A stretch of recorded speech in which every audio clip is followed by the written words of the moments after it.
Eu quero falar essa manhã sobre essa mente fortalecida no Senhor. E é interessante porque ao falar com essa igreja sobre essa mente fortalecida no Senhor, eu entendo que desde o início dessa igreja, Deus tem gerado esse fortalecimento. Porque se não fosse, não estaria aqui essas cadeiras, não estaria aqui esse púlpito, não estaria constituída aqui essa igreja. Quando eu estava no presbitério, a gente acompanhou de longe todo o processo para que hoje vocês pudessem se tornar igreja. Então, 2 anos se passaram e aqueles que fizeram parte, estão fazendo parte dessa construção dessa igreja, sabem que é necessário uma mente fortalecida para que vocês cumpram a obra de Deus aqui nessa cidade. Então, meu desejo é que vocês continuem firmes no Senhor. Vocês continuem na consciência de que aquele que faz a obra do Senhor não é vão o esforço. Pelo contrário, Deus há de trazer a paga no seu devido tempo. Então, essa mente fortalecida no Senhor, nós encontramos na palavra de Deus personagens bíblicos que têm essa garra, essa força, esse entendimento e essa estrutura emocional. Então, quero falar sobre isso. Essa estrutura emocional, essa mente fortalecida no Senhor, é um aspecto que tem faltado muito na nossa sociedade como um todo. Então, quando nós olhamos para a nossa sociedade, o que a gente vê não é fortaleza, mas fragilidade, fraqueza. Então, nós olhamos na nossa sociedade e identificamos uma baixa tolerância à frustração. Então, hoje a gente vê uma geração, uma sociedade que você não pode falar que o gordo é gordo, você não pode falar que o magro é magro, você não pode falar que o velho é velho. É perigoso até um processo, ser jogado sobre suas costas. E hoje está tão difícil que você não pode falar nem que homem é homem e nem que mulher é mulher. Então, a gente percebe essa fragilidade, situações que acabam identificando essa mente enfraquecida. Nós vemos também na sociedade uma característica que é própria das crianças, o imediatismo, a ansiedade. Eu tenho um filho de 7 anos e aí eu falo assim, Bento, você vai comer doce, depois do almoço. Ele começa, mas esse almoço não está demorando demais. E aí quando começa, dá a primeira colherada, já quer pôr a mão no doce. Isso é próprio de criança, e aí a gente entende que essa imaturidade tem sido também de nossa sociedade. Uma sociedade que quer enriquecer do dia para a noite. Aí a gente vê a sociedade entrando, muitos aí nos tigrinhos da vida, entrando aí nos jogos e procurando formas de encurtar, esse caminho do enriquecimento. É uma característica da sociedade, porque a sociedade não quer esperar. E muitos querem, de certa forma, ter esse caminho mais fácil. Ansiedade. As farmácias, lá em Taquaritinga, talvez aqui em Araraquara tenha essa mesma característica. O que a gente vê nas esquinas não é mais os botecos. Os botecos têm diminuído até. Mas nas esquinas o que a gente tem visto mais é farmácia. Farmácia e academia. Farmácia e academia. E por quê? Nas farmácias vende-se muito. E aí o pessoal toma remédio para dormir, toma remédio para acordar.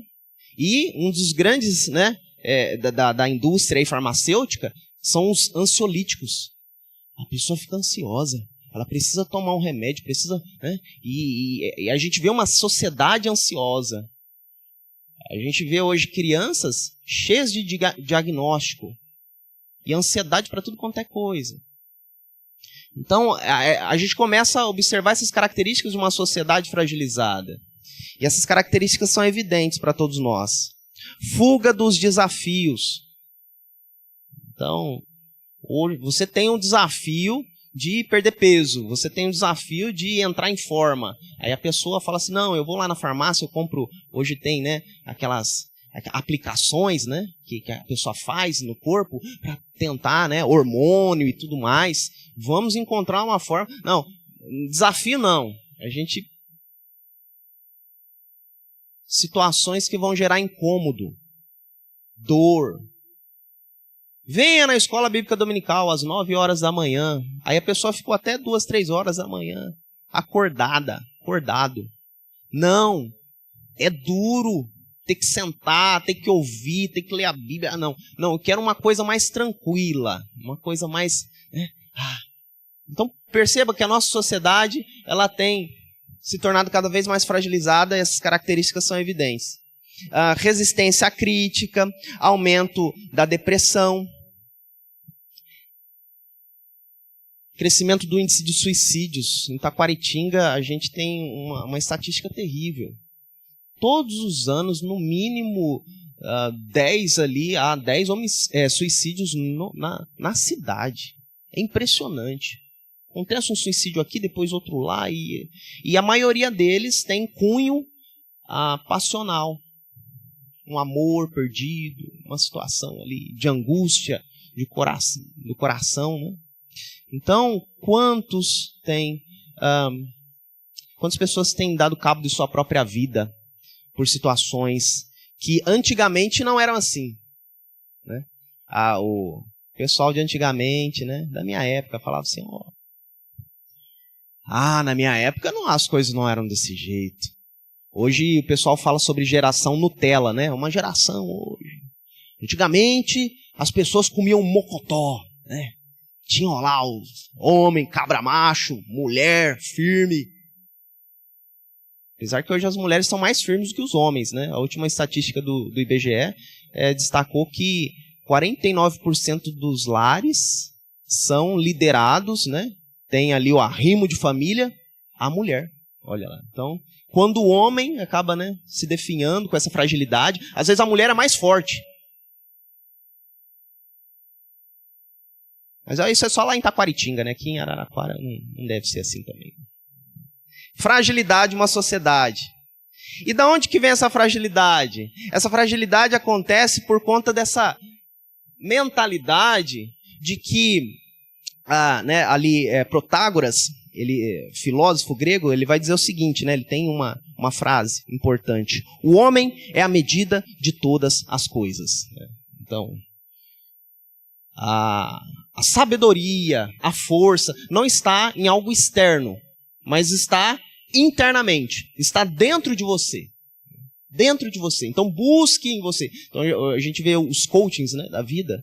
Busque em você, no seu interior, e você vai encontrar a força para você ser aquela mulher guerreira, para você ser esse homem corajoso. Então a gente vê que dentro dessa filosofia a sociedade vai ficando cada vez mais enfraquecida. Porque nós sabemos, Adão e Eva, né, ali no pecado original, vai destacar essa realidade. Que o homem pelo homem, né, a humanidade pela humanidade, vai gerar o quê? Coisa boa? É morte, é fragilidade, é desobediência.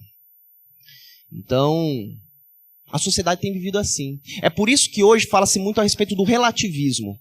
E o relativismo é isso.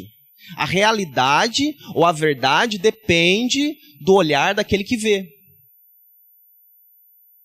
Então, a Igreja Real Aliança é uma igreja do Senhor. Aí uma pessoa vai vir aqui e vai falar assim, acho que não. Tão fria, né? Não tem um glória a Deus, não tem um sapatinho de fogo, não tem nada. Aí o outro vai chegar e vai falar assim, não, achei interessante, eu acho que tem um pouco. O Espírito Santo de Deus movimenta um pouco ali, né? Mas não tanto. Aí outra pessoa vai chegar e vai falar assim, não, essa igreja é do Senhor. Pergunta, qual dos três estão certos? No relativismo, a resposta é, todos estão certos. Todos. Porque a verdade está, né, no interior de cada um. Não tem aquele ditado que diz? A beleza está nos olhos daquele que vê. Olha lá. É relativo. Mas será que isso é o certo? Será que isso é verdade? A verdade então é relativa ou a verdade é absoluta? Absoluta. Nós cremos que a verdade não está no interior do homem, mas está na palavra de Deus. Isso é a nossa fortaleza. Então, quando eu falo que nós precisamos do fortalecimento no Senhor, nós estamos apontando para o Senhor. O fortalecimento da mentalidade, da mente, do coração humano, não está no ser humano. Porque ser humano pelo ser humano, nós vamos ver o que a sociedade está aí evidenciando. Então, nós devemos nos fortalecer no Senhor, na palavra de Deus. Esse é a nossa característica. Então, como que eu identifico uma igreja bíblica? Ora, hoje fala-se muito a respeito da reforma protestante, né? O mês propício. Eu sou reformado. Mas não sabe nada sobre reforma, não sabe nada sobre somente a palavra de Deus, não sabe nada sobre soberania de Deus, graça. Então, a realidade, ou a verdade não está em nós, mas está no Senhor. É por isso que a afirmativa é que o nosso fortalecimento, né, a mente fortalecida está no Senhor, está no Senhor. Então, no Senhor, Paulo vai dizer, tudo posso naquele que me fortalece. Tudo posso. Posso passar momentos bons, momentos ruins, né? Alguns irmãos compartilhando do que vivenciou. Pastor, eu passei por isso, passei por aquilo, e caí, levantei, e eu estou aqui. Olha, tudo posso naquele que me fortalece. Isso é o quê? Uma mentalidade fortalecida. Não é uma pessoa fragilizada por qualquer situação. É uma mentalidade fortalecida no Senhor. O apóstolo Paulo, ele tem essa mentalidade. Olha que Isaías nos diz, capítulo 40, versículo 31. Mas os que esperam no Senhor renovam as suas forças, sobem com asas como águias, correm e não se cansam, caminham e não se fadigam. Ora, o nosso fortalecimento está onde? No Senhor. É em Deus.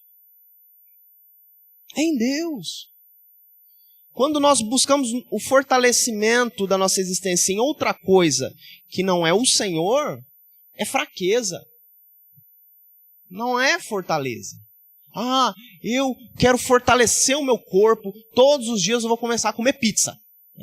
Eu vou fortalecer meu corpo. Todo dia eu vou tomar aquele copão de Coca-Cola.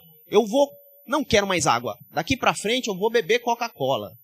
Isso é fortalecimento? Não, fragilidade, né? Isso é loucura, né?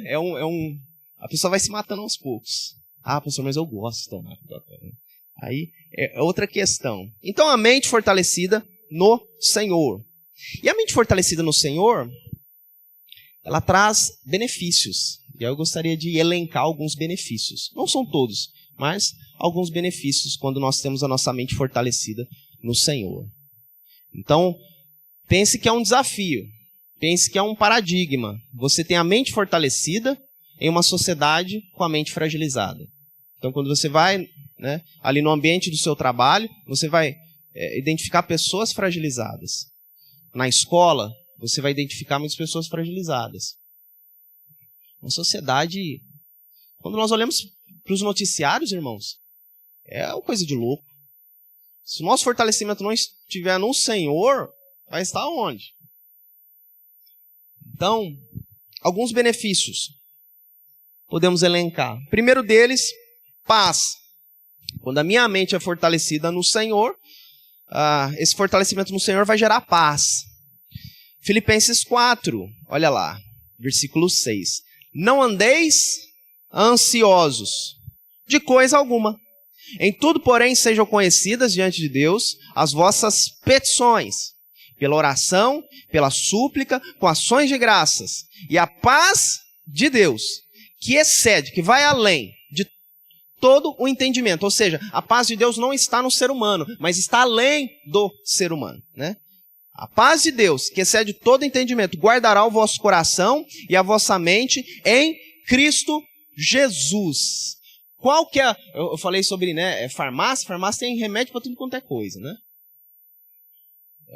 E aqui no Brasil as pessoas gostam, né, de... Sempre tem uma pessoa que está receitando remédio para outra, não é assim, né?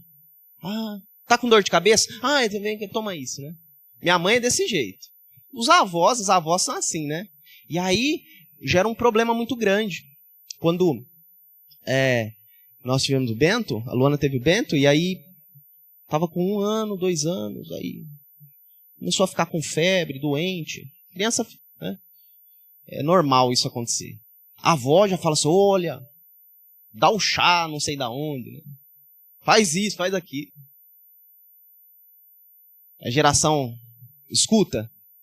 Não. Eu vi na internet, no Google. Tem que fazer isso, né? Então, a gente tem remédio para tudo. Pergunta.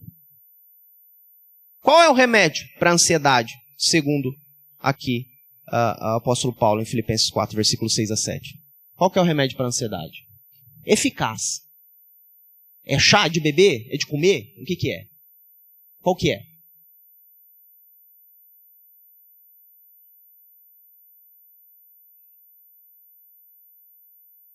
Oração, muito bem, oração, olha lá, né? Não andeis ansiosos de coisa alguma, em tudo, porém, sejam conhecidas diante de Deus as vossas petições. Como que é conhecida diante de Deus as nossas petições?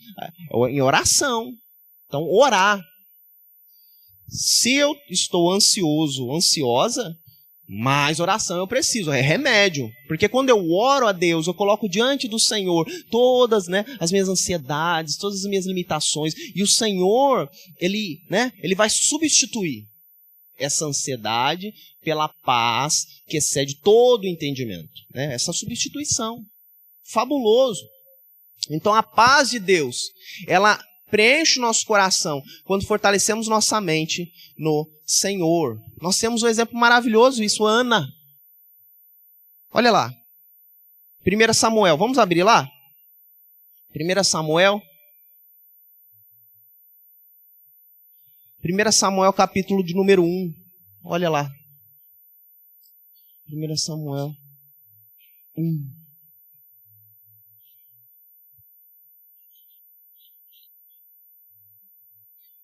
Ana. Muito bem.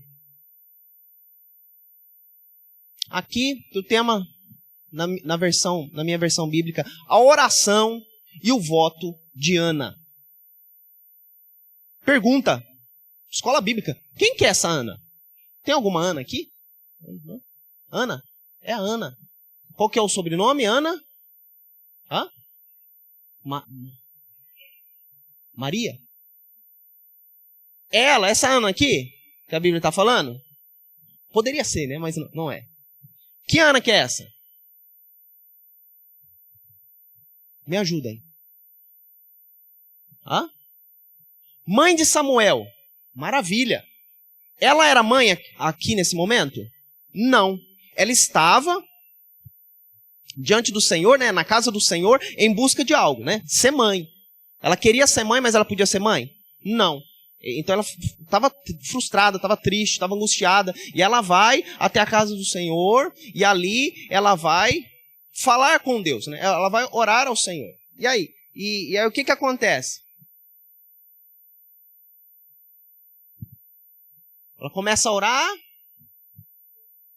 chorou, e alguém vai ver esse choro.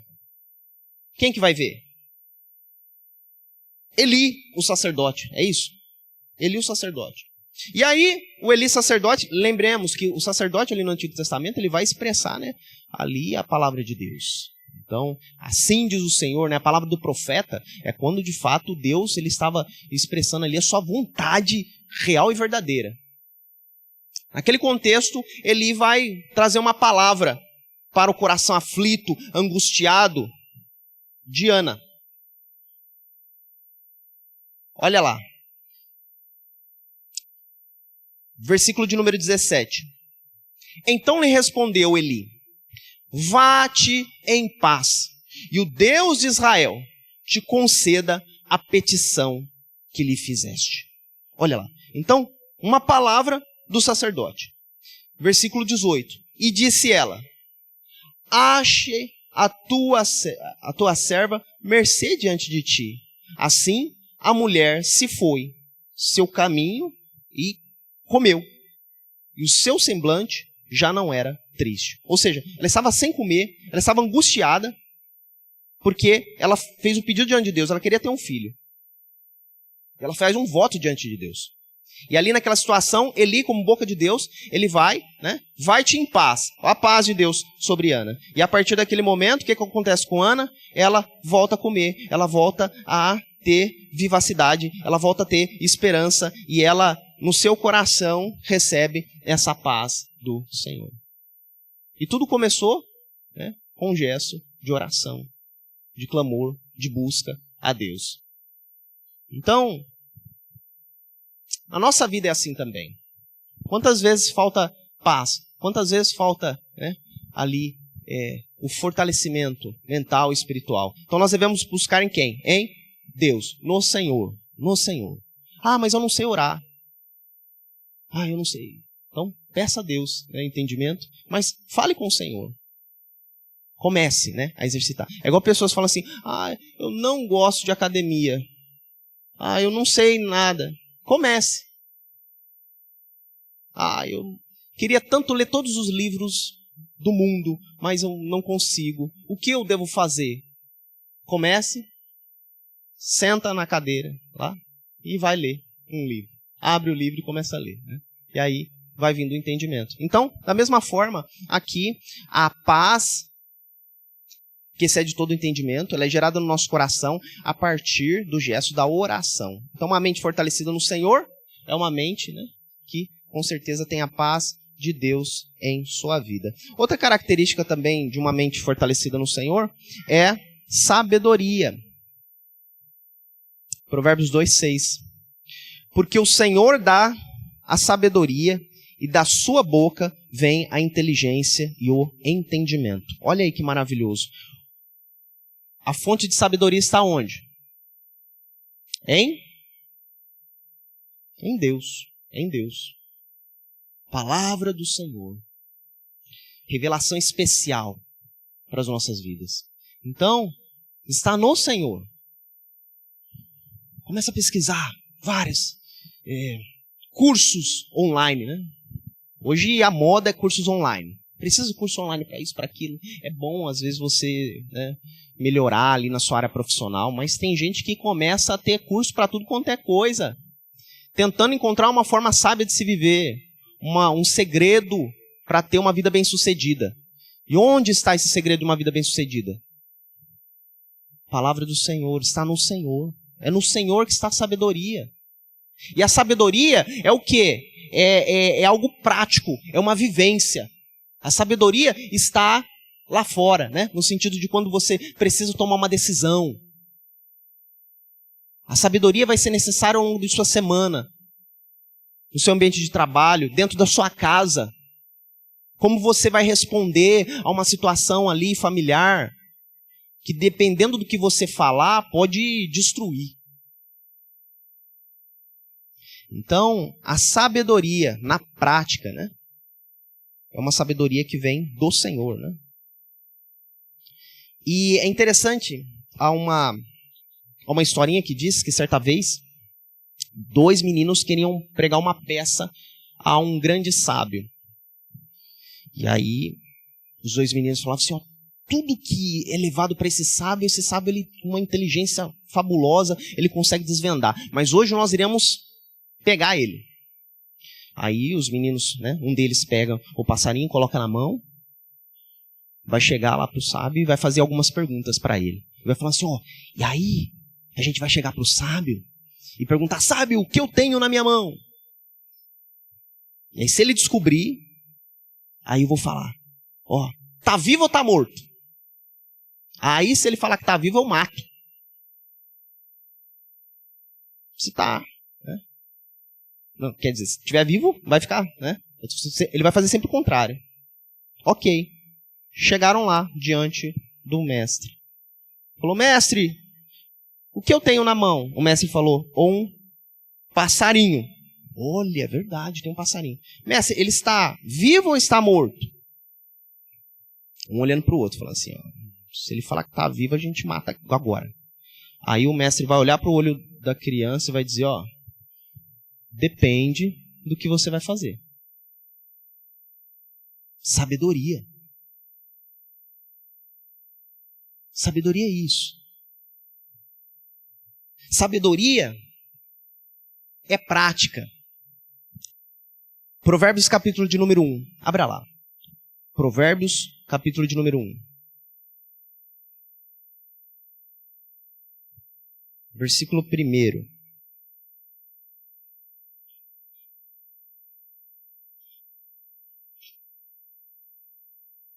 Livro de Provérbios tem como finalidade, né, e o capítulo de número 1 vai demonstrar qual é a finalidade de Provérbios. Trazer essa sabedoria. Provérbios capítulo 1, versículo 1. Provérbios de Salomão, filho de Davi, o rei de Israel. Para aprender a sabedoria e o ensino, para entender as palavras de inteligência, para obter o ensino do bom proceder, e a justiça, o juízo, a equidade, para dar aos simples prudência e aos jovens conhecimento e bom siso. Olha aí, irmãos, está faltando prudência e conhecimento para os jovens de hoje em dia?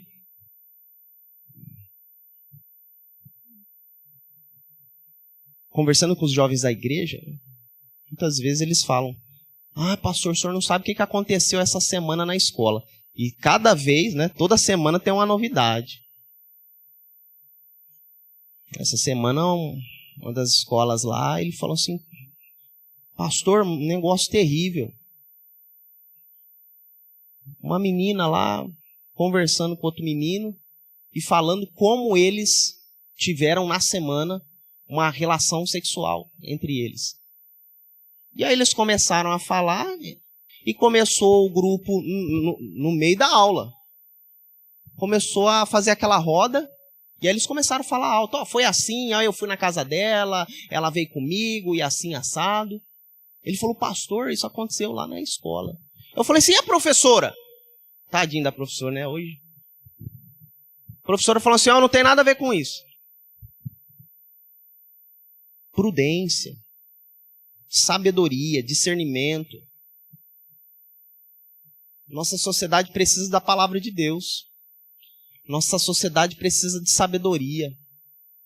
Nossa sociedade precisa de instrução. E é a igreja do Senhor que tem essa responsabilidade. Vai ter evangelismo, olha que maravilhoso. A oportunidade de você trazer a essa sociedade um pouco mais de prudência, de conhecimento, de juízo.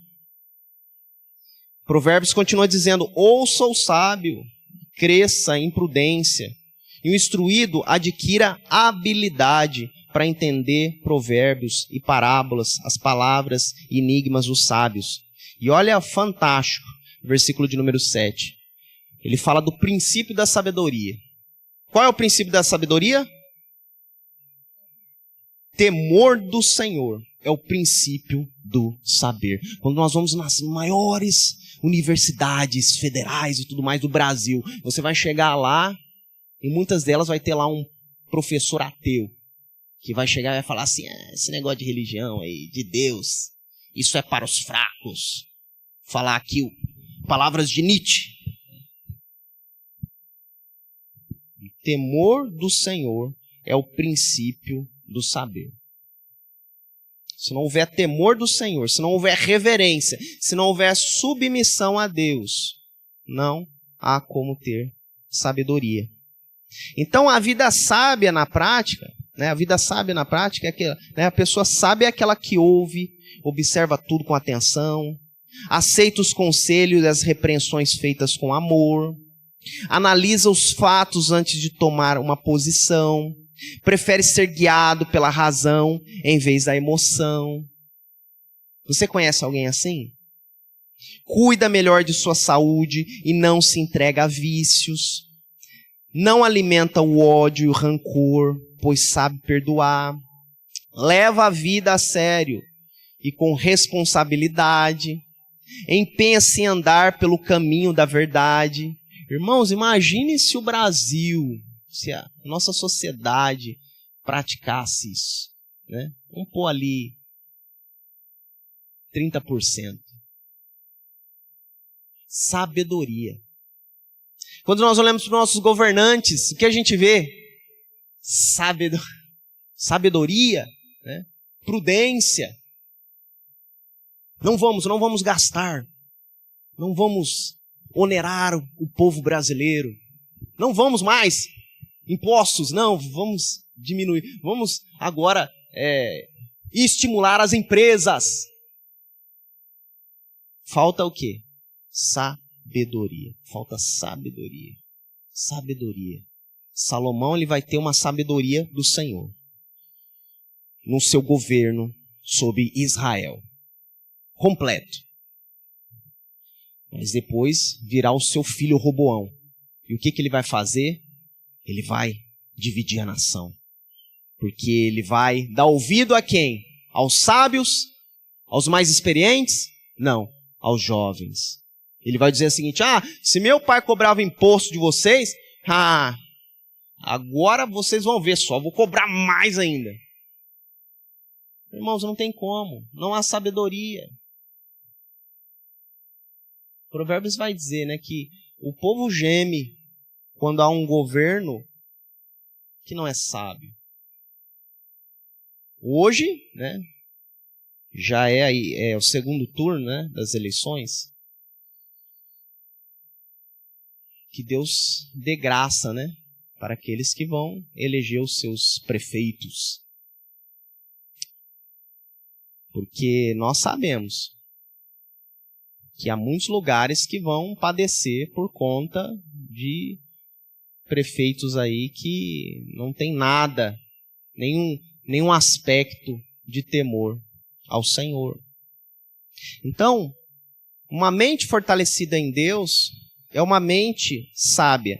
Nós precisamos de sabedoria. Dentro de casa a gente precisa de sabedoria, sim ou não? Ou para casar, né? Eu ali 25 anos de casado. 25 anos de casado, precisa de sabedoria? A gente pode falar tudo? A gente pode fazer as coisas do jeito que a gente quer? Então, sabedoria, ela cabe em todo lugar e ela é essencial, porque senão, como nós podemos ser um diferencial, luz e sal dentro de uma sociedade que não tem nada a ver com sabedoria? Uma mente fortalecida também traz, né, uma mente fortalecida no Senhor traz gratidão. 1 Tessalonicenses 5,18. Em tudo dai graças, porque essa é a vontade de Deus em Cristo Jesus para convosco. É um desafio na nossa sociedade. Gratidão. Porque quando eu ligo a televisão, quando eu ligo o meu computador, quando eu estou ali, né, no meu celular, informações, propagandas, torta e à direita. Black Friday. Já tem gente pesquisando que vai comprar. Eu vou comprar a 4ª televisão da minha casa porque está faltando mais uma. Vou comprar mais um celular porque meu pet está sem celular. Eu preciso comprar um celular para ele. Então, a gente vai, né, cheio de penduricalhos. Por quê? Porque o marketing, ele quer mostrar para mim e para você que o que nós temos não é suficiente. E aí eles vão colocando mais coisas. E aí, nessa ânsia, nessa busca sempre por aquilo que a gente não tem, a gente acaba se esquecendo de um princípio extremamente valioso, que é a gratidão. Porque nós, nessa fragilidade da sociedade, a gente sempre vai ficar buscando algo, sempre buscando. E sempre olhando ao redor. Eu estava, essa semana, ouvindo um palestrante, ele falando a respeito de termos satisfação naquilo que é simples. E aí ele fala assim, né? Ele é lá de Minas Gerais, e aí ele fala assim, o negócio é o seguinte, ele fala, porque lá em Minas Gerais tem muita questão de roça, né? Então ele fala assim, eu sei que tem uma rocinha lá em Minas. A rocinha é o seguinte, é um lugar lá, uma terrinha que você tem, e dentro da rocinha só tem que ter coisa velha. É colchão usado, é copo de plástico. Aí ele vai falando das coisas, roça é assim, é coisa simples. É coisa que você chega lá, não tem piscina, não tem nada, mas tem lá uma terrinha, tem umas galinhas, e você senta ali, passa a tarde e fica feliz. Tem muita gente que vai ficar, né, triste da vida, porque vai chegar no final do ano, você vai olhar suas amigas, seus amigos, nas praias fabulosas, em Natal, né, praias badaladas, e você em casa, sem ninguém para festejar. Não tem dinheiro para viajar. Paulo nos diz, em tudo dai graças. Não tem dinheiro para viajar? Obrigado, Senhor. Vai ficar você e o seu pet em casa. Obrigado, Senhor. Não me faltou pelo menos um cachorrinho para ficar aqui perto. Tudo dai graças. Tudo dai graças. Agradecer pelas coisas simples da vida. Agradecer, sabe? Ah, meu marido não é como eu gostaria que fosse. Agradeça. Minha esposa, agradeça. Minha igreja, agradeça. A gente tem metas, tem objetivos futuros, mas parte de um coração cheio, né, de graça. E o coração cheio de graça é a compreensão de dizer, Senhor, tudo que eu tenho é graça. Tudo que eu tenho vem do Senhor. E eu te agradeço, Pai. Sabe o que é isso? É uma mente fortalecida em Deus. É uma mente que tem a consciência de que tudo que temos e somos veio das mãos do Senhor. Veio das mãos do Senhor. A fé não é para eu me vangloriar. A fé é para eu dizer, Senhor, muito obrigado. Porque o Senhor é tudo na minha vida. E o evangelismo é um miserável, né? Falando para outro miserável onde encontrou o pão. Não mudou nada. Então, graça, graça. Senhor, nos dê esse coração cheio de graça. Aí nós lembramos de Davi. Irmãos, quer ser grato? Comece a ler os Salmos. Fabuloso. Os Salmos. A gente fala da reforma, né? Lutero, fala-se a história que Lutero, ele lia os Salmos, né? Em 2 semanas ele lia o livro de Salmos todo. E todo ano ele fazia a mesma coisa. A cada 2 semanas ele... Salmos. Cada 2 semanas, Salmos. Salmos, Salmos, Salmos, Salmos. Por quê? Porque é nos Salmos que eu identifico ali como uma oração deve ser feita. Eu identifico ali a graça de Deus sobre a vida de um miserável. O Senhor é meu pastor e nada me faltará. Olha lá, Salmo 23. Então, Davi é este, né? Que durante a conquista do reino de Israel, ele vai agradecer ao Senhor. Lá no Salmo 18, versículos bíblicos que destacam isso, né? Salmo 18, versículo 1. Davi começa dizendo, eu te amo, eu te amo, eu te amo, ó Senhor. Força minha, o Senhor é minha rocha, a minha cidadela, o meu libertador, o meu Deus, o meu rochedo em que me refugio, o meu escudo, a força da minha salvação, o meu baluarte. Invoco o Senhor, digno de ser louvado, e serei salvo dos meus inimigos. Olha lá, Davi falando a respeito do amor e de sua devoção a Deus, em agradecimento ao Senhor. Versículo 16, do alto me estendeu ele a mão e me tornou. Do alto me estendeu ele a mão e me tomou, tirou-me das muitas águas, né? Então ali é como se ele estivesse afogando. Ele está afogando e aí o Senhor vem e tira ele do afogamento. O Senhor é esse. Livrou-me de forte inimigo, dos que me aborreciam, pois eram mais poderosos do que eu. Então, agradecimento por libertação, agradecimento por libertação desses adversários. Irmãos, quantos motivos nós temos? Nós estamos no final do ano. Olhe para o que Deus fez em sua vida no ano 2024. Tem algum motivo de agradecimento? Quem tem motivo para agradecer? Tem motivo para agradecer. Amém, amém, amém. Nós temos motivo para agradecer. Então agradeça ao Senhor. Celebre a Deus. Agradeça. Muito obrigado, Deus. Porque às vezes a gente sempre fica olhando para aquilo que falta.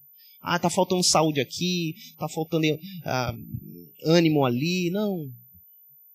Fortaleça, né, a sua mente, seu coração naquilo que Deus já tem gerado em nossas vidas. Davi, ao trazer a Arca da Aliança para Jerusalém, 2 Samuel 6, vai ali ser grato ao Senhor. Nos momentos de tristeza, Salmo de número 51, fantástico. Nas nossas liturgias, né, é um salmo muito acessado. Salmo 51, né, falando a respeito dessa confissão diante do Senhor, nesse momento de tristeza. Compadece de mim, ó Deus, segundo a tua benignidade e segundo a multidão das tuas misericórdias, apaga as minhas transgressões. Lava-me completamente da minha iniquidade e purifica-me do meu pecado, pois eu conheço as minhas transgressões e o meu pecado está sempre diante de mim. E ali naquele contexto, versículo 15, ele diz: abre, Senhor, os meus lábios, e a minha boca manifestará os teus louvores. Olha lá. Versículo 17, sacrifícios agradáveis a Deus são um espírito quebrantado, coração compungido e contrito. Não desprezarás, ó Deus. Gratidão, gratidão. É isso que tem no coração do rei Davi. Um rei segundo o coração do Senhor. Gratidão. Quais são as áreas de sua vida que você precisa ser mais grato, mais grata? Agradeça a Deus. Agradeça. Eu te agradeço, Senhor Deus. Né? Tem um cântico que diz, né? Por tudo que tens feito, por tudo que vais fazer, por tuas promessas e tudo que és, eu quero te agradecer. Com todo o meu ser. Com todo o meu ser. Seja uma gratidão, não da boca para fora, mas seja do coração. Eu te agradeço, Deus. Te agradeço pela minha família. Minha família não é perfeita, Senhor. Tu sabes que não é perfeita, mas eu te agradeço. Eu te agradeço. Porque até as coisas difíceis não nos fizeram, né, sucumbir. Pelo contrário, o Senhor tem dado graça. Te agradeço, ó Deus. Uma mente fortalecida no Senhor é uma mente resiliente. Olha lá. Tiago capítulo 1, versículo 12. Bem-aventurado o homem que suporta com perseverança a provação, porque depois de ter sido aprovado, receberá a coroa da vida, a qual o Senhor prometeu aos que o amam. Resiliência. Resiliência, né? É um termo emprestado da física, né? O material se entorta, mas ele volta de novo à sua posição inicial, né? Ele não se dobra às situações, ele não fica, né, fragilizado com o tempo. Um coração resiliente é o coração que aprende a perdoar, é um coração que aprende a suportar situações difíceis. Como está o seu nível de resiliência? Ah, pastor, eu vou abandonar esse serviço porque eu já não aguento mais o meu patrão. Vendo uma pesquisa essa semana passada, e a pesquisa dizia o seguinte, que muitas pessoas, né, tem aumentado o número de pessoas que têm trocado de serviço, saído do seu serviço. E aí essa estatística vai dizer que grande parte, ou a maioria das pessoas saíram do seu serviço, não porque recebia pouco, mas porque eles não eram motivados pelos seus patrões. Faltou motivação. Ô, seu Zé, eu quero falar uma coisa, que eu tô com uma ideia aqui no trabalho para a gente fazer. Fica quieto, vai fazer o seu serviço e me deixa quieto. Senhor, esse serviço está acabando comigo. Eu não estou aguentando mais. Eu vou sair. Eu vou abandonar. Irmãos, resiliência. Eu estou querendo separar. Pastor, eu quero separar. Por que você quer separar? Eu quero separar porque minha esposa, ela não gosta de ir no churrasco com os meus amigos aqui. Eu vou separar da minha esposa porque ela fala demais. Eu vou separar do meu marido porque ele não quer vir na igreja. Eu vou separar. E eu já até falei, pastor, porque eu senti no meu coração que Deus está abençoando um irmão lá da igreja para mim.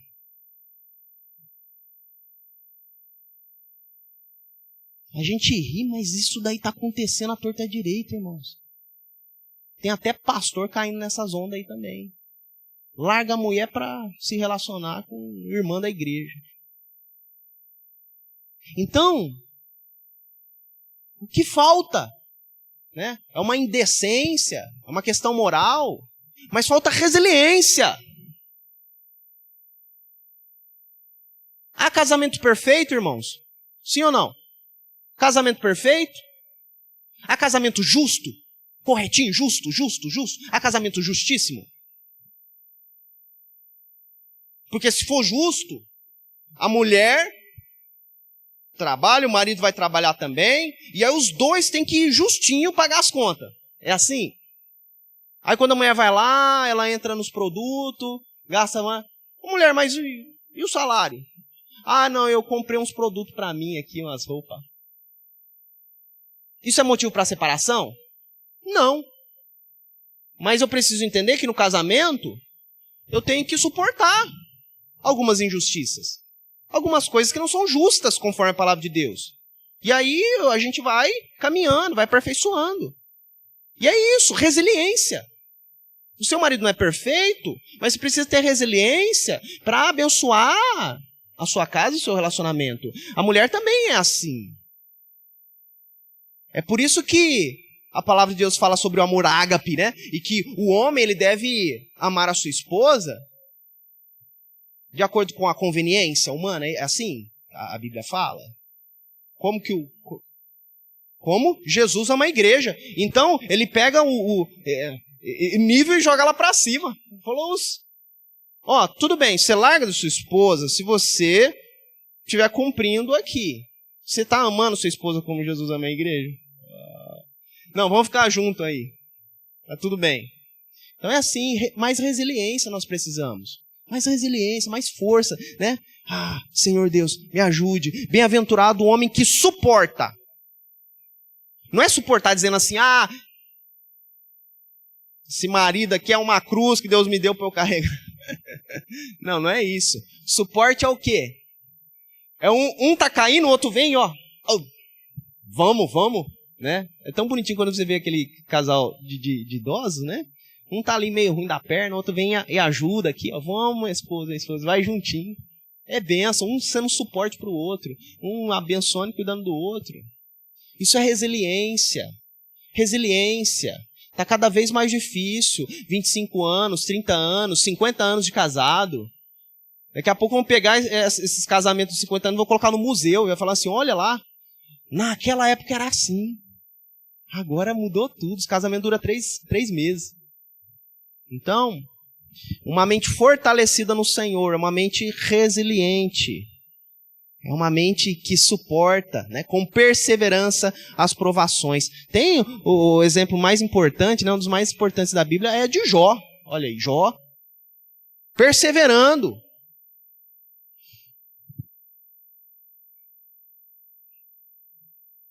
Abra lá em Jó.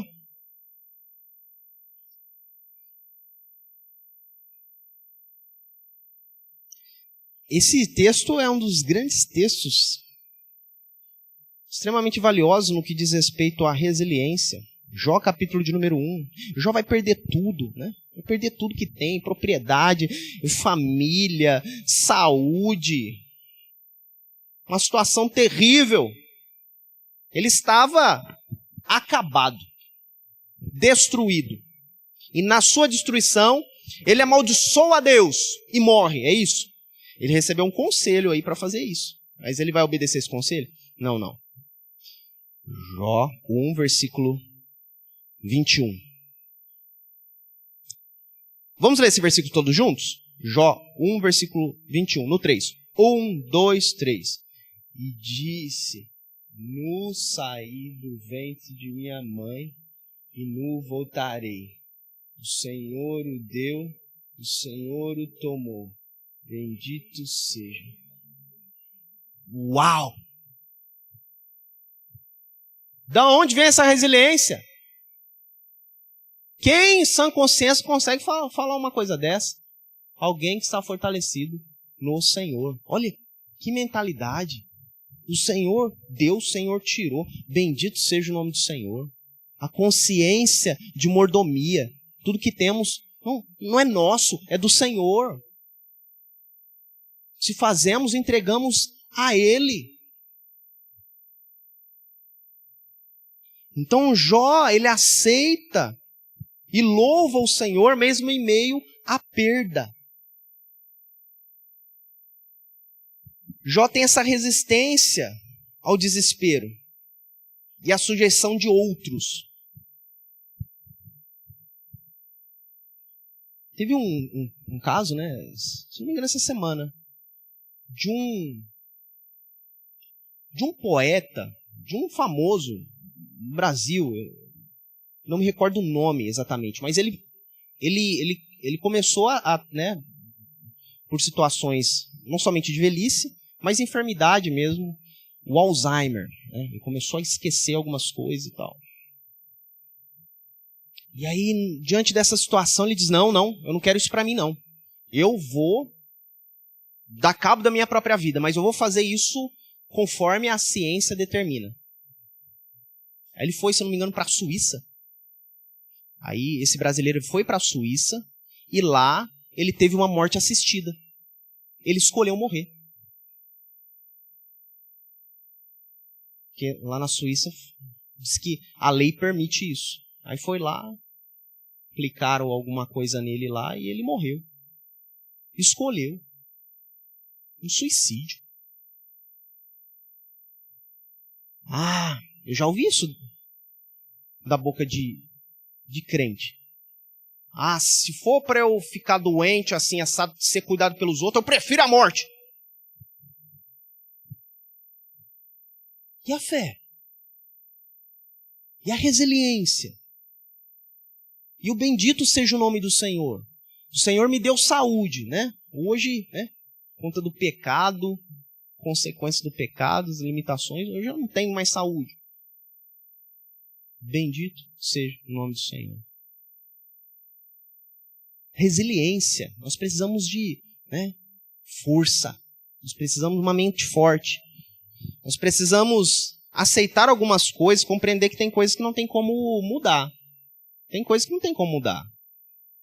É o espinho na carne de Paulo, não é assim? Ora, Senhor, muda, Senhor, e continua, e permanece. Isso é para minar a nossa fé? Não, é para nos fortalecer ainda mais no Senhor. Eu vou orar mais, vou buscar mais a Deus, e é isso. Tem coisas que são espinho na carne. Então eu preciso de resiliência para suportar, para manter, para ficar firme. Deus nos dá graça diante disso. Então uma mente fortalecida no Senhor é uma mente resiliente. Então a resiliência de Jó, né? Sua resiliência, confiança, integridade são honradas. Deus restaura a saúde, os bens, a família de Jó, né? Então aí a gente vê que Deus, de certa forma, abençoa Jó. Uma mente fortalecida no Senhor traz também alegria. Olha que maravilhoso. Provérbios 17, versículo 22. O coração alegre é bom remédio, mas o espírito abatido faz secar os ossos. É como câncer nos ossos. Olha que coisa terrível. Ah, pastor, tem gente na igreja que eu nunca vi sorrindo, né? Então talvez seja o momento dessa fonte romper em riso, mostrar o sorriso, né? Graça de Deus. É se alegrar no Senhor. Alegria do Senhor. Alegria do Senhor é o quê? É remédio. A ciência já destaca isso, né? Quem sorri tem menos pé de galinha, né? O rosto fica formoso, fica bonito. Eu vi esses dias um vídeo na internet de uma moça que ela tá assim, cara fechada, com papada assim, ela tá desse jeito. E aí ela fala assim, ó, a postura muda tudo. Aí ela arruma a postura, fica reta, a papada some. Tudo some. E ela dá um sorriso. A mulher parecia que tinha uns 80 anos, remoçou 60, olha lá, ficou sorriso. Sorriso embeleza o corpo físico, mas o nosso interior destaca essa alegria. O coração alegre é remédio, mas o espírito abatido faz secar os ossos. Sabe o que é? Depressão. Alguém já teve algum caso, família, de um amigo que está em estado de depressão? Terrível. A pessoa não suporta. Não suporta. Então, o coração alegre é bom remédio. E a gente vê essa alegria que vem dessa mente fortalecida no Senhor na pessoa de Paulo. Olha que fabuloso. A alegria de Paulo mesmo em meio ao sofrimento. Aí a carta de Paulo aos Filipenses é fantástico quando fala a respeito de alegria. Pastor, eu não estou sorrindo. Então, tarefa da semana, leia Filipenses. Filipenses, capítulo de número 4, versículo 4. O apóstolo Paulo está preso, encarcerado. O apóstolo Paulo está sem perspectiva de vida. E ainda assim, ele escreve essa carta aos Filipenses. E uma carta que fala constantemente sobre a alegria. Filipenses, capítulo 4, versículo 4. É um imperativo, ou seja, é um mandamento. Qual é o mandamento do apóstolo Paulo aqui para a igreja? Filipenses 4, versículo 4. Alegrai-vos sempre no Senhor. Outra vez digo, alegrai-vos. Olha lá. Então é imperativo. Fiquem alegres. A pessoa fala assim, poxa, o apóstolo Paulo lá encarcerado vai morrer. Alegre-se no Senhor. Fiquem contentes na presença de Deus. Mas a alegria tem que ser no Senhor. Porque a alegria em coisas materiais ela vai passar. A alegria em relacionamentos vai passar também. A alegria de uma vida próspera, ela acaba. A nossa vida é como uma montanha russa. Então, tem momentos que você está pleno de saúde, questões financeiras, tudo bem. Só que a gente sabe que amigos, cheio de familiar perto de você, aí vai assim, ó. A gente vai envelhecendo, parece que as pessoas vão esquecendo a gente, né, velho? Alegrai-vos sempre no Senhor. Sempre, sempre, sempre, sempre no Senhor. Então, é uma normativa, né? É um mandamento. A alegria do apóstolo Paulo também nós identificamos no serviço do Senhor. Em 2 Coríntios, o apóstolo Paulo, olha lá, 2 Coríntios, capítulo de número 12, versículo 10, a alegria de estar na igreja. Às vezes os irmãos chegam aqui, reunião de oração. Pastor, veio só você e o pastor. Ai, pastor, que tristeza. Não, alegria. Estamos aqui. 2 pessoas já estão aqui. Opa, vai acontecer. Vamos orar. É isso. Vamos orar. Ai, antigamente era assim, antigamente era assado. Para com isso. Não fique preso ao passado. Porque ficar preso ao passado tem nome. Depressão. Não, depressão não. Tome cuidado também que você fica muito ansioso, né? Aí tem a ver com o futuro. Não. Presente. Alegre-se no Senhor. E o apóstolo Paulo, ele encontra essa alegria no trabalho, na obra do Senhor. 2 Coríntios 12, versículo de número 10. Pelo que sinto prazer nas fraquezas, nas injúrias, nas necessidades, nas perseguições, nas angústias, por amor de Cristo, porque quando sou fraco, então é que sou forte. Olha lá, que maravilha. Eu estou fazendo a obra, estou ganhando, estou perdendo, estou suando. Para o Senhor. Isso gera alegria, gera contentamento. Isso vem do Senhor. É uma mentalidade, não uma mentalidade egoísta, mas uma mentalidade altruísta. Uma mentalidade de que quando você está aqui ó, arrumando um banco, de quando você está fazendo um detalhe para o culto acontecer, né? Os diáconos arrumando tudo. Irmãos, isso tem que gerar alegria no seu coração. De saber que o culto foi uma bênção, que tudo aconteceu certinho. Maravilha. A gente olha aqui e observa o esforço, né, dos irmãos de fazer a liturgia organizada de maneira, sabe, esclarecedora para os irmãos. Isso gera tempo. Isso gera esforço. Mas sabe de uma coisa? Quando a gente faz para Deus, isso gera alegria no nosso coração. Dizer, Senhor. É por isso que quando nós olhamos aqui à frente do culto, né, principalmente quando a gente vê grupo de louvor, o grupo de louvor na maioria das igrejas não é profissional. Não é profissional. Não é aqui, não é profissional, não é na igreja de Taquaritinga, e a grande maioria das igrejas presbiterianas não é profissional. Sabe por quê? Porque na realidade é amador. É amador. E se você identificar a palavra amador, é algo fabuloso. Porque o amador, ele não faz porque ele é o melhor. Ele faz porque ama. Ama fazer. Ele ama fazer. Pastor, eu não sou o melhor tecladista, mas eu amo louvar o Senhor. Pastor, eu não sou o melhor orador da igreja, mas pastor, quando eu faço por amor. O que a igreja precisa não é de profissionais, são de amadores. Aqueles que fazem por amor. Isso gera alegria, irmãos. Alegria. Alegria de cada detalhe, né? Essa igreja, 2 anos. Cada detalhe aqui, ó, tem a mão de alguém aqui. Sabe de quem? De amadores.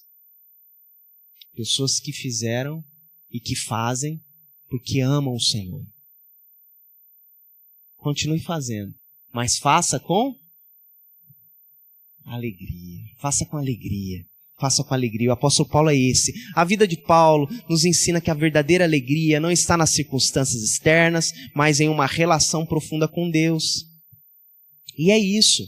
Nós nos relacionamos com Deus e isso gera alegria no nosso coração. Aí há outros versículos, né? Falar sobre alegria na esperança da salvação, alegria em fortalecer os outros irmãos, alegria em todo o tempo. A gente precisa compreender também que é um fator extremamente importante de alegria quando eu olho para o futuro, vendo Jesus Cristo voltar e vendo que essa igreja aqui, né, a igreja militante, será a igreja triunfante. Então, quando Jesus Cristo voltar, a gente não vai precisar ter fé. Não vai precisar, porque a gente vai vê-lo face a face. A gente não vai precisar de muitas coisas que a gente precisa hoje. O amor vai permanecer ao nosso Senhor. O amor e o gozo pleno na eternidade com Ele.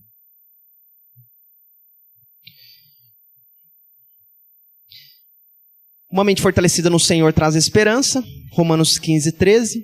E o Deus da esperança vos enche de todo gozo e a paz no vosso crer, para que sejais ricos de esperança no poder do Espírito de Deus. E aí nós temos um dos grandes personagens bíblicos de fé e esperança, né, o pai da fé, Abraão. E Abraão, ele tem essa esperança nas promessas de Deus, e isso é destacado pelo apóstolo Paulo em Romanos capítulo de número 4.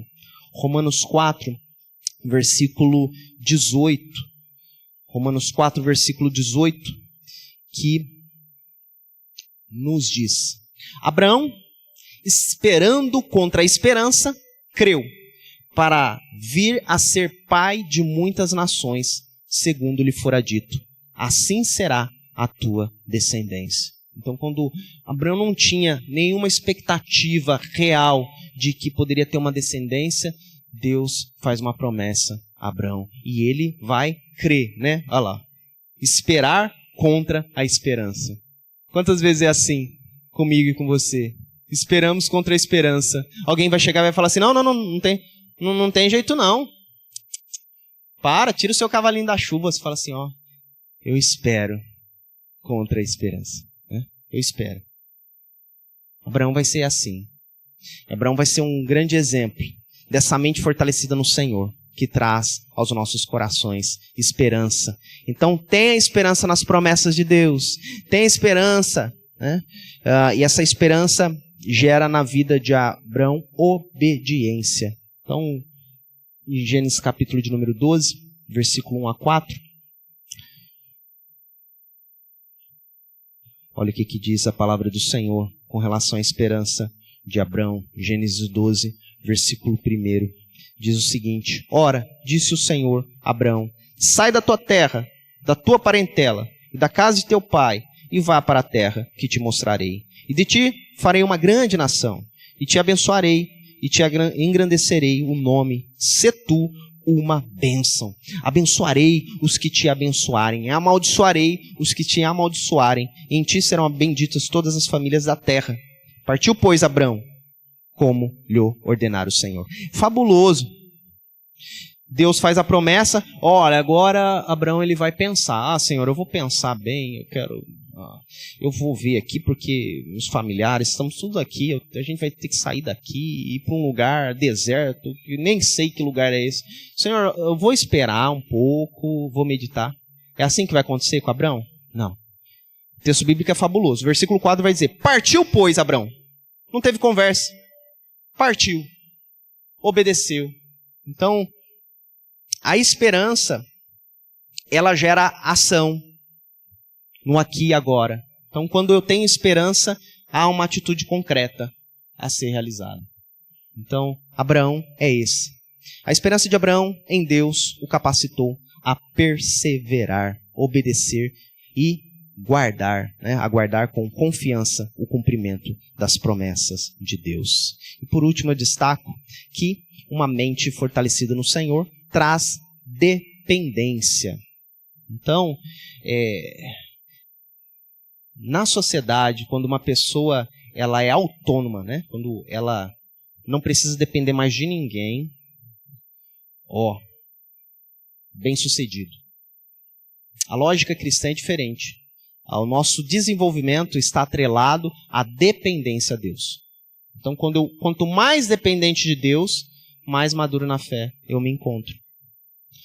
Provérbios 3. Confia no Senhor de todo o teu coração e não te estribes no teu próprio entendimento. Reconhece-o em todos os teus caminhos e ele endireitará as tuas veredas. Olha lá. Confia no Senhor de todo o teu coração. Confia no Senhor. Confia no Senhor. Qual área que tem sido um desafio para você confiar no Senhor? Confie no Senhor. Saúde não está legal. Confie no Senhor. Eu não sei como vai fazer as finanças. Confie no Senhor. É uma coisa constante até para as tesourarias das igrejas. Confie no Senhor. Pastor, confie no Senhor. Confie no Senhor. Deus vai suprir. Deus vai. Então, a nossa dependência em Deus é que vai destacar a nossa maturidade. E aí nós temos como grande personagem Moisés.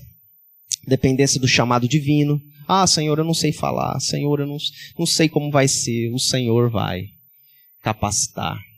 O Senhor vai dar coragem. Vai trazer a palavra, o direcionamento. Vai trazer poder sobre a vida de Moisés. É assim com a nossa vida também, meus irmãos. Então, se a nossa mente estiver fortalecida no Senhor, o Senhor vai gerar no nosso coração paz, sabedoria, gratidão, resiliência, alegria, esperança e dependência divina. Essa é uma mente fortalecida no Senhor.